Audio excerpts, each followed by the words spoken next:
Depuis près d'un siècle, Hugues Aufray porte en lui à la fois le triomphe de la gloire et le poids de pertes dévastatrices. Ses chansons ont vécu dans le cœur de générations entières, et pourtant l'homme derrière elles a passé sa vie à lutter contre le chagrin, le regret et des secrets trop douloureux pour être partagés. Aujourd'hui, au crépuscule de ses années, il permet enfin au monde d'entrevoir la vérité qui a façonné non seulement sa musique, mais aussi son âme. Ce qu'il admet aujourd'hui jette une ombre sur son héritage célébré et nous rappelle que derrière chaque mélodie se cache une histoire de chagrin. L'enfance qui a laissé des cicatrices.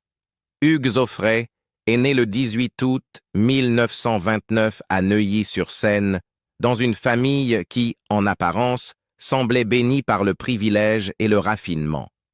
Sa mère était issue de la noblesse française, immergée dans la culture et la vie intellectuelle, tandis que son père était un industriel et diplomate respecté.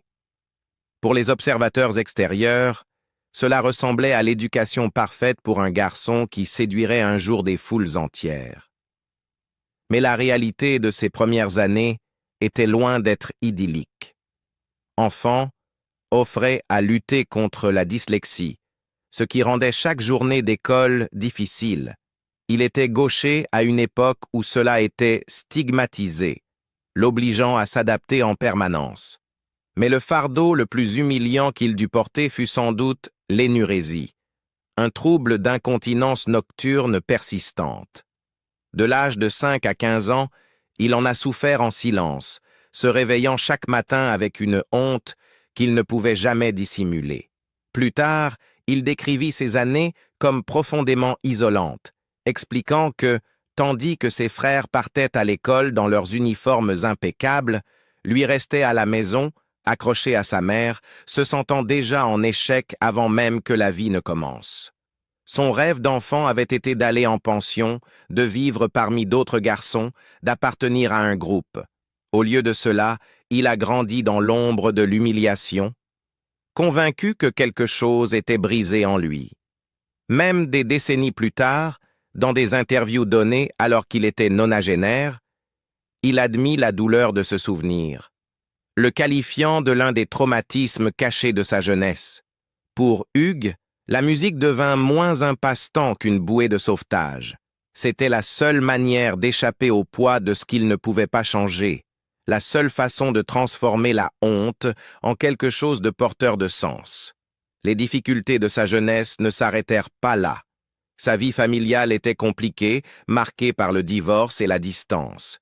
Son père se remaria et partit s'installer en Espagne, laissant Francesco, le frère aîné de Hugues, devenir une figure paternelle de substitution. Francesco fut l'ancre qui le guida, le protégea et combla le vide laissé par un parent absent. Ce lien allait devenir à la fois une source d'amour et le début de la tragédie la plus profonde de la vie de Hugues Aufray. La mort de Francesco est la voix qui a failli disparaître. Au milieu des années 1950, Hugues Aufray était un jeune homme de 26 ans, toujours à la recherche de sa place dans le monde. La musique l'attirait, mais il ne s'y était pas encore engagé comme profession. À bien des égards, il suivait encore la voie tracée par sa famille, déchirée entre les attentes de la tradition et la rébellion silencieuse que la musique lui offrait. La seule constante dans sa vie était son frère aîné Francesco, qui avait toujours été à la fois un mentor et un protecteur. Mais en 1955, le drame survint. Francesco était tombé éperdument amoureux d'une jeune femme de Hong Kong. Leur relation était passionnée et sincère, mais la famille de la jeune femme refusa cette union. Il ne permettrait jamais qu'elle épouse un Européen. Le rejet fut brutal, et pour Francesco, sensible, émotif et intransigeant, ce fut insupportable. Au lieu d'accepter la séparation, il choisit une voie bien plus sombre. À seulement 27 ans, Francesco mit fin à ses jours à Montréal, laissant son frère cadet anéanti. Cette perte fut bien plus que la mort d'un frère. Ce fut l'effondrement de l'homme qu'il avait élevé en l'absence de leur père. Aufray confiera plus tard que ce fut comme si une partie de lui-même avait été arrachée à jamais. Il décrivait son frère comme incroyablement violent dans ses sentiments. Un homme qui aimait avec une telle intensité qu'il ne pouvait survivre au rejet. Des décennies plus tard, sur le plateau de Quelle époque, la voix d'Aufray se brisait encore en évoquant cette injustice. « J'ai vécu le drame de la ségrégation religieuse et raciale toute ma vie. Je porte toujours la blessure. » Le chagrin se manifesta de façon à bouleverser définitivement la vie de Hugues Aufray. Il perdit la capacité de parler normalement. Sa voix, autrefois assurée, devint brisée, étouffée par le chagrin. Pendant des mois, il pouvait à peine parler, encore moins chanter. Il décrira plus tard cela comme un terrible handicap, une menace qui risquait de le réduire au silence pour toujours. Et pourtant, c'est cette brisure même qui allait finir par façonner sa carrière. Ce n'est que lorsqu'il rencontra une femme, une professeure de yoga, qui lui apprit à travailler sa respiration, à crier avant de transformer ce cri en mélodie, qu'il retrouva peu à peu sa voix. Ce qui avait semblé d'abord un cruel coup du sort devint, avec le temps, le timbre unique qui toucha le public. Sa voix, brisée, née de la tragédie, devint sa signature. Chaque note portait le poids de la perte, chaque chanson l'écho de l'absence de Francesco. 3 ans plus tard, toujours hanté par le deuil mais déterminé à avancer, Hugues décida de se consacrer pleinement à la musique. C'était, à bien des égards, une forme de thérapie. Il versa sa douleur dans les mélodies, canalisant ce que les mots seuls ne pouvaient exprimer. L'ombre de Francesco planait sur tout ce qu'il créait, mais au lieu de le détruire, elle le propulsa vers l'avant. Il était déterminé à donner une voix au silence qui avait failli l'engloutir. L'ascension vers la gloire, l'amitié avec Dylan et les chansons qui portaient son chagrin. Au début des années 1960, Hugues Aufray avait transformé sa voix brisée en quelque chose que le public ne pouvait pas oublier. Ce qui avait autrefois été un handicap donna désormais à sa musique une qualité brute, douloureuse, qui le distinguait dans la scène bondée de la chanson française. Paris regorgeait alors de légendes, Édith Piaf, Charles Aznavour, Gilbert Bécaud, mais Aufray trouva sa voix en embrassant la tradition folk plutôt qu'en rivalisant directement avec les ballades de ses contemporains. En 1961, il sortit Santiano, un chant de marin entraînant adapté en français qui devint l'une de ses chansons emblématiques. L'énergie de l'air, combinée à son interprétation singulière, résonna profondément auprès du public. C'était comme si les auditeurs entendaient non seulement une chanson sur les marins, mais aussi l'histoire d'un homme affrontant les tempêtes de sa propre vie. Le succès de Santiano marqua le véritable début de l'ascension d'Aufray. À partir de là, il ne fut plus un outsider en quête de reconnaissance. Il était sur toutes les lèvres. Mais sa connexion artistique la plus importante survint peu après, lorsqu'il découvrit la musique de Bob Dylan. L'arrivée de Dylan sur la scène folk fut une révolution, et pour Aufray, ce fut une révélation. Le chanteur français trouva dans les paroles de Dylan un miroir de sa propre douleur. Des vers empreints de liberté, d'injustice et de vérité brute sur la condition humaine. Les deux hommes se lièrent d'amitié, et en 1965, Aufray sortit « Aufray chante Dylan », un album révolutionnaire reprenant les chansons de Dylan traduites en français. Ce n'était pas seulement un disque, mais un pont culturel qui apportait la poésie du folk américain au monde francophone. Aufray fit preuve d'une habileté exceptionnelle en adaptant les textes denses et métaphoriques de Dylan en français, tout en préservant l'essence. Le projet ne fut pas seulement un triomphe commercial, il cimenta son rôle d'interprète culturel, un homme capable de prendre la douleur et la protestation d'un autre pays et de les faire résonner chez son propre peuple. Pour un chanteur qui avait failli perdre sa voix 10 ans plus tôt, c'était une victoire profonde. Mais la chanson la plus intime de sa carrière arriva 1 an plus tard. En 1966, il enregistra Céline, une ballade mélancolique coécrite avec Mort Schumann et la parolière Vline Buggy. Pour le public, ce n'était qu'une chanson d'amour émouvante, qui se vendit à plus de 200 000 exemplaires et devint rapidement l'un de ses plus grands succès. Ce que personne ne savait alors, c'est que Céline était née directement de la tragédie. Vline Buggy avait perdu sa sœur et voulait lui rendre hommage. Hugues, quant à lui, canalisait son chagrin lié à la mort de Francesco. Il avoua plus tard « Quand j'ai enregistré Céline, les gens ne pouvaient pas imaginer que je pensais à mon frère. » Pour lui, la chanson ne parlait pas d'amour romantique, mais du vide insupportable laissé par un frère qui l'avait élevé, aimé, puis disparu. Pour Hugues, chaque interprétation de Céline était un deuil intime, dissimulé sous les apparences de l'art. À la fin des années 1960, Hugues Aufray était une star.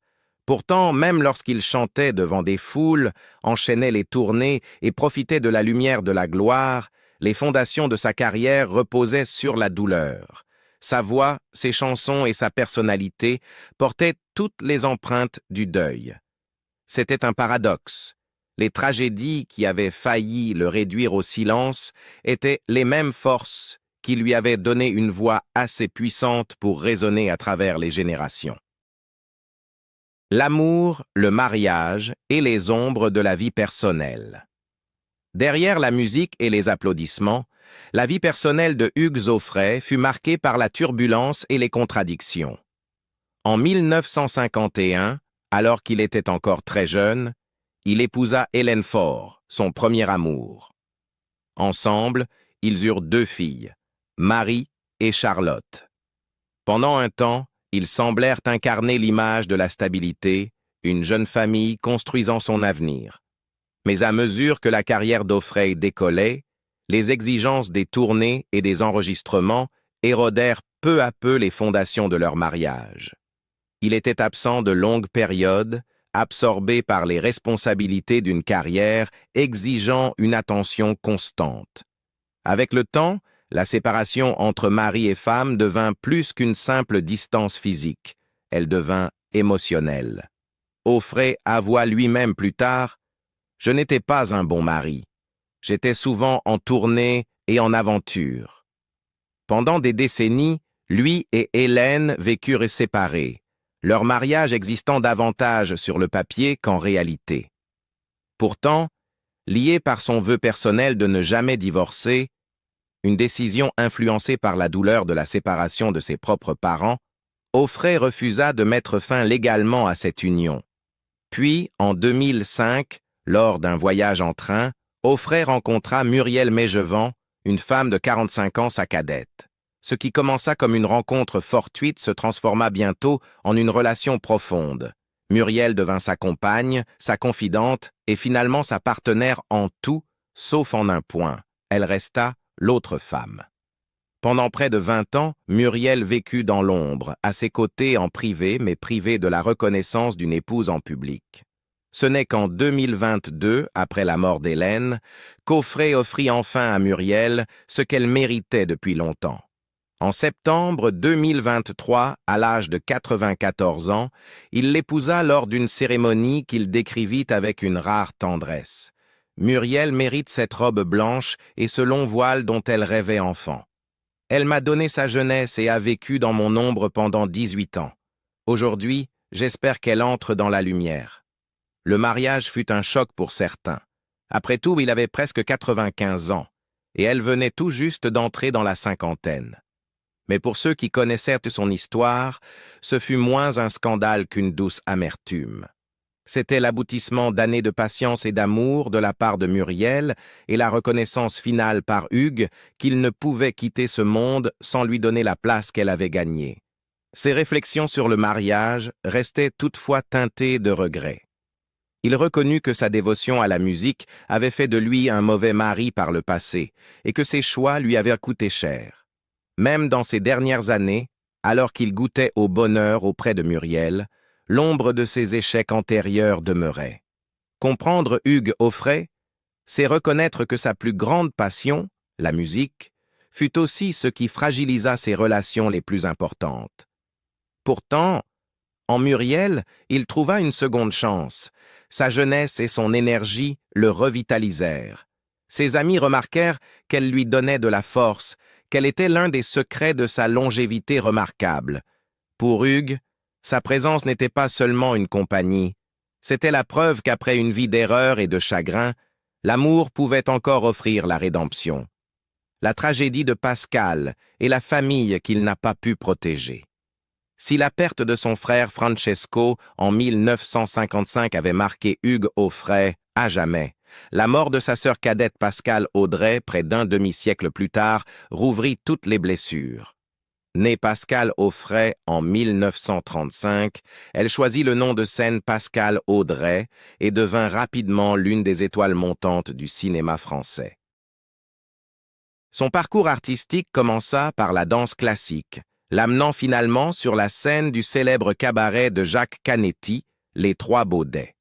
En 1957, elle jouait dans l'adaptation française du journal d'Anne Frank, un rôle qui lui valut l'acclamation critique et publique. Peu après, elle connut le succès au cinéma, notamment avec L'eau vive, adapté du roman de Jean Giono, et Le dialogue des Carmélites.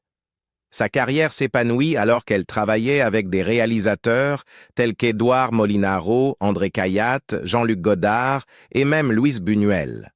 Elle se tourna ensuite vers la télévision dans les années 1980, apparaissant dans les enquêtes du commissaire Maigret, Les 5 dernières minutes et bien d'autres productions. Sa vie personnelle fut tout aussi mouvementée. Elle partagea un temps une idylle avec l'acteur Sami Frey avant de le voir partir pour Brigitte Bardot. Plus tard, elle épousa l'acteur et metteur en scène Roger Coggio, puis le producteur de musique Francis Dreyfus, avec qui elle eut une fille, Julie Dreyfus. Julie connut elle-même une reconnaissance internationale des décennies plus tard, apparaissant dans Kill Bill Volume 1 et Inglourious Basterds de Quentin Tarantino. Mais en juillet 2000, le drame frappa. Pascal voyageait en voiture dans le Lot avec son collègue acteur Rémi Kirsch, lorsque leur véhicule fut percuté par un camion à une intersection. Tous deux furent tués sur le coup. Pascal n'avait que 64 ans. Le choc fut dévastateur non seulement pour sa famille, mais aussi pour toute la communauté artistique française. Pour Hugues, la perte fut presque insupportable. Il avait toujours vu Pascal comme bien plus qu'une sœur, une artiste à part entière, une confidente, quelqu'un qui partageait l'esprit créatif qui définissait leur famille. Sa mort soudaine dans un accident violent lui rappela encore une fois combien la vie pouvait être fragile, combien la joie pouvait disparaître brutalement. Dans des interviews après son décès, Aufray avoua que perdre Pascal avait laissé un vide impossible à combler. Il se souvenait de sa beauté, de son talent et de son dévouement, mais surtout du lien qu'il partageait depuis l'enfance.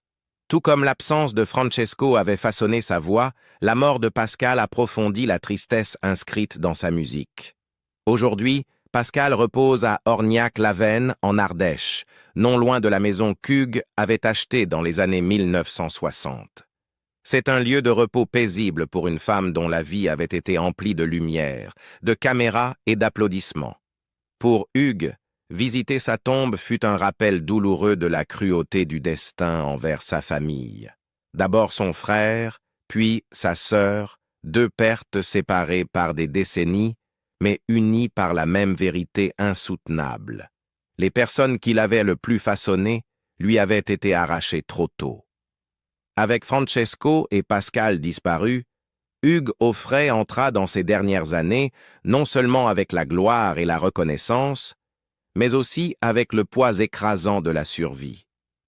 Il était le dernier debout, contraint de chanter non seulement pour lui-même, mais aussi pour les voix de ceux qui ne pouvaient plus être entendus. L'âge, les problèmes de santé, la pauvreté et ses réflexions finales. À l'approche de ses 90 ans, le poids du temps devint plus difficile à ignorer pour Hugues Aufray. Bien qu'il continuât de tourner avec un spectacle intitulé « En balade avec Hugues Aufray » qui se prolongea jusqu'en 2024, sa santé commença à fléchir. En mai 2019, il fut impliqué dans un grave accident de voiture sur l'autoroute A, un près de Paris. Voyageant avec Muriel, leur véhicule entra en collision avec une autre voiture. Offray souffrit de multiples fractures, fut hospitalisé et dut endurer une longue et éprouvante convalescence. Les blessures laissèrent des séquelles sur sa mobilité. Les déambulateurs et fauteuils roulants devinrent une partie régulière de sa vie quotidienne. Un cruel retournement pour un homme qui avait autrefois captivé les foules avec une énergie sans limite sur scène. Au-delà de la douleur physique, l'accident frappa son identité. Être un artiste, c'est vivre sous les projecteurs, se nourrir de l'énergie du public. Soudain, il dut envisager la possibilité du silence, non pas causé par une tragédie extérieure cette fois, mais par le déclin de son propre corps. Pourtant, il refusa d'abandonner.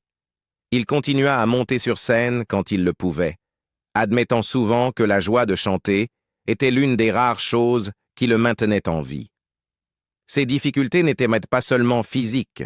Les soucis financiers l'avaient hanté une grande partie de sa vie. Dans des interviews accordées à Gala et Paris Match, Offray révéla combien de fois il avait été trompé, perdant des fortunes en faisant confiance aux mauvaises personnes. Chaque fois que j'avais une année réussie, je confiais mes intérêts financiers à quelqu'un et il prenait tout. J'étais naïf. On m'a trompé toute ma vie. Bien que sa carrière ait duré plus de 6 décennies, il avoua ne pas vivre avec la richesse que l'on aurait pu imaginer. Il alla jusqu'à vendre sa maison de longue date à Marnès-la-Coquette, donnant le produit de la vente à ses enfants pour qu'ils puissent construire une ferme. Ce que d'autres auraient vu comme une malchance, Offray le reformula en chance. Il préférait la vie à l'argent, insistant sur le fait que la richesse corrompt souvent, tandis que la simplicité préserve. Mais ces dernières années ne furent pas marquées que par les épreuves. En 2023, à l'âge de 94 ans, il épousa enfin Muriel Mégevant, la femme qui l'avait accompagné pendant près de 2 décennies. Pour Offray, leur union était non seulement une déclaration d'amour, mais aussi une forme de rédemption. Il parle avec une joie rare de ce moment. Muriel mérite sa robe blanche et son long voile. Elle m'a donné sa jeunesse et a vécu dans mon ombre pendant 25 ans. Aujourd'hui, je veux qu'elle soit dans la lumière. Ses secrets de longévité devinrent également un sujet de fascination. Il attribuait sa survie à la discipline.